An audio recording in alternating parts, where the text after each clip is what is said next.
Si Aso dito pilit na kumakawala pero si Ross dito sa likuran nakakapit sa likuran. Talagang ubos kung ubos. Meron tayong umakwa dito apat kasama dito si Tati ng Team Exodus. Durug kung durug talaga yung laban nila dito. Pacquiao kumakawala dito si Pacquiao. Pinotol ni Azor. Nubukan ni pinutol ni Azor dito pero si Ross dinikit kaagad ni Ross dahil alam ni Ross na pinutol ni Azor. Kaya si Ross dito naghabol kaagad. Makawala dito si Tabliso. Si Trins dito pero sa hinahatak dito ni Trins dito. Kailangan niya rin dito idikit dito kay Tabliso dahil yung kanyang sprinter na si Tatin Di Ocampo ang re-remate ngayon. Yun nga lang kakayahanin kaya naidikit dito ni Trins. Ang tuli ng habol ito ni Trins pero si Tabliso matulin dito si Tatin nasa harapan. Rematehan dito sino kaya dito unang tatawid sa ating finish line. Tatin Di Ocampo umakwat na rito. Umabot si Joshua Ala.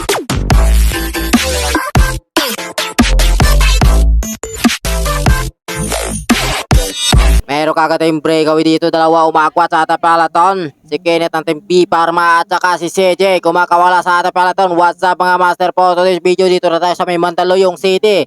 Panibagong araw, panibagong karera naman yung ating mapapanood ngayon. Open Pro category 2024. Nagwawala dito sa harapan. Meron tayong breakaway. Dahan-dahan na umakwat dito sa ating peloton. Pero yung ating peloton nagwawala rin.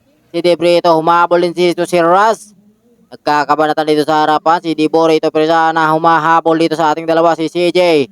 Pilit na rin kumakawala dito sa ating peloton. Pero yung ating peloton ay papadikit na rin. Nahatak dito ni Bayani. May isa dito nagsusulod dito sa may bandang kanan. Si Lance Kirimit andito. Si Wins ng Team Exodus. Si Taten ng Team Exodus. So meron tayong umakwat dito. Apat. Naghahabol na rin yung ating peloton. Si Taten. Silak na dito sa likuran. Si Raz. Si Randy. Si Trins andyan. So inaabot na yung ating breakaway. Natak dito ni Dibio Peloton. Kakaiwasan dito si CJ. Pero saan pa rin dito na kumakawala. Pero si Dibo nakapantay sa likuran. So papadikit na yung Peloton.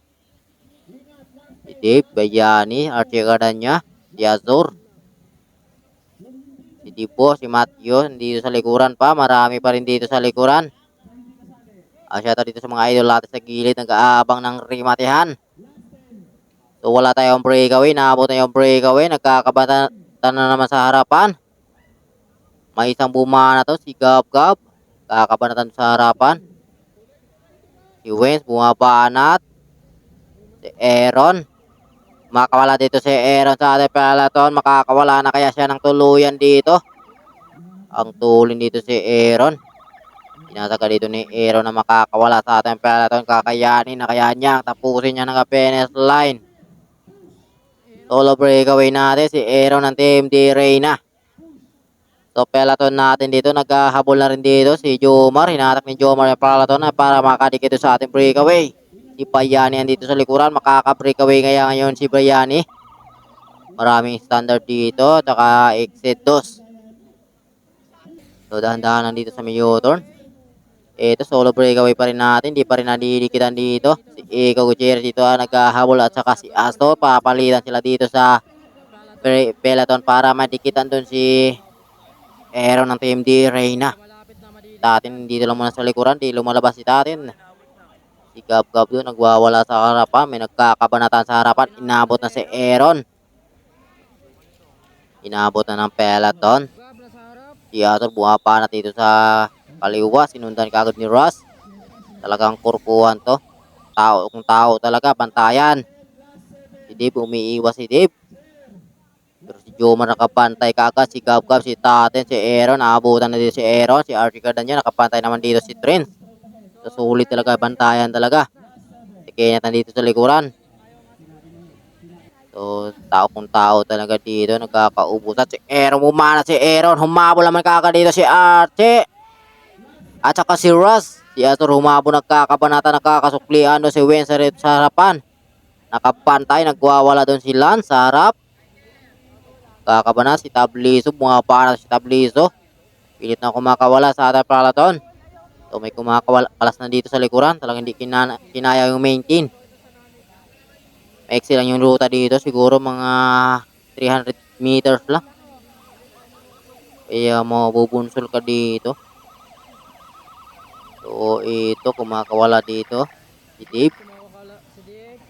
Si Dave Kangayaw dito. Solo breakaway. Kumakawala sa ating peloton. Saan siya dito. Pero si Jomar, hindi talaga tinitikilan dito ni Jomar. Hinatak yung peloton ni Jomar.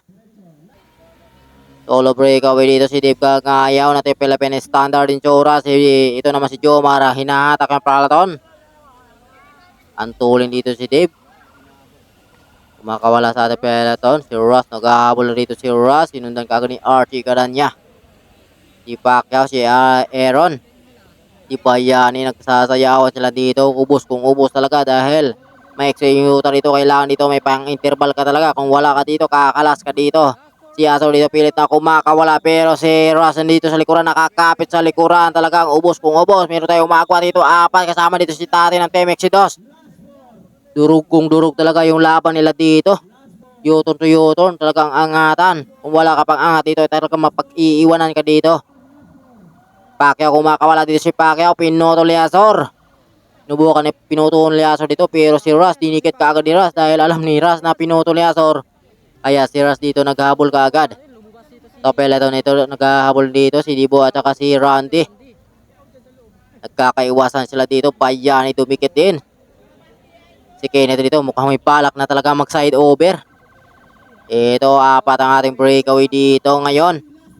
Pero dito hinahatak ni Pacquiao. Umiiwas si Pacquiao. Si Tatin umiiwas din. Walang gusto magtrangko sa kanilang breakaway ngayon. So ito si Randy ang puhapanay-panay sa peloton. Si Ross dito nagpapakiramdaman sila dito sa kanilang breakaway. Ito, naghahabol dito si Dibo. Si Randy. Dahan-dahan dito hinahatak. So, shoutout dito kay Roy. Siya kumuha sa MTB. Yun nga lang, hindi pa record yung kanyang edad. 15 years old pa lang. Yung pan kasi sa MTB ay 18 years old. So, disqualified siya. So, ito na, nagkakabanatan. Si Tres dito, dahan-dahan na bumabungad. Si Dibo rito, pero sana humahabol dito para makadikit doon sa ating breakaway na apat. So, titignan natin kung aabutin pa kaya nila. So, inaabot na nga dito. Nagkakaiwasan, Tabliso sa harapan. Si Asor sumukli rito. Si Asor, napakatuloy yung sukli ni Asor. Pero si Russell dito, persahan na rin. Humabol kaagad si Tatin. Dumikit din kaagad si Tatin. Humabol naman dito si Randy. Si Tabliso, napapailing na dito si Tabliso. Yung makakawala, nagkakaiwasan. Si Aaron, humahabol. Si Trent dito, humahabol. Si Dave. Talaga pakalasan sila dito. Sumukli rito. Last lap, primatihan. Pagbalik to. Mga tito si Tabliso, si Bayani, Presahan din, humahabol. Kakabanatan sa harapan. Meron tayo solo breakaway, last lap. Makawala dito si Tabliso. Si Trent dito, Presahan na hinahatak dito ni Trent dito. Kailangan niya rin dito ang idikit dito kay Tabliso dahil yung kanyang sprinter na si Tatin Di Ocampo ang re-remate ngayon. Yun nga lang kakayahanin kaya naidikit dito ni Trent. Ang tuloy ng habol ito ni Trent, pero si Tabliso matulin din. Si Gab-Gab rin dito humabol. Si Lance Kirimet humabol din kagad dito. Solo breakaway nito. Rimatihan pagbalik. Tabliso ng Philippine Standard Insurance. Masasagad na kaya hanggang finish line. Ito humabol naman dito si Trent. Kaya niyang idikit doon kay Tabliso dahil rimatihan pagbalik. Talaga ang tuloy ng habol ito ni Trent. Kailangan niya idikit dito kay Tabliso. So kinontrol ito ni Lance yung ating peloton. So, di na naabutan dito si Tabliso. Rematehan dito si Tatin na sa harapan. Rematehan dito sino kaya dito unang tatawid sa ating finish line. Tatin Di Ocampo umagwat na rito. Umabot ni Joshua Alano rito. Si Dave umabol pa dito. Sino kaya dito unang tatawid?